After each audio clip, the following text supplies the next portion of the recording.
Det er Martin fra Alt om Android. Jeg sidder her foran mig med en Sony Ericsson Xperia Ray. Jeg har haft den til test i lidt over 3 uger, og det er faktisk en rigtig lille lækker sag, som der ligger foran mig her. Og det vil jeg selvfølgelig komme nærmere ind på. Det første, jeg vil starte ud med, det er størrelsen og designet på telefonen. Som man nok kan fornemme, nu kan jeg lige tage en anden Sony Ericsson telefon her, så er telefonen lille, den er ikke så stor.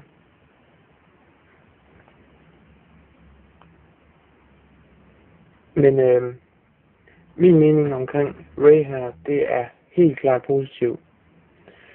Da jeg modtog den med posten og åbnede den op og fik den i mine hænder, jeg kan kun sige, at telefonen her, den underligt nok tog mig med storm på rigtig mange områder.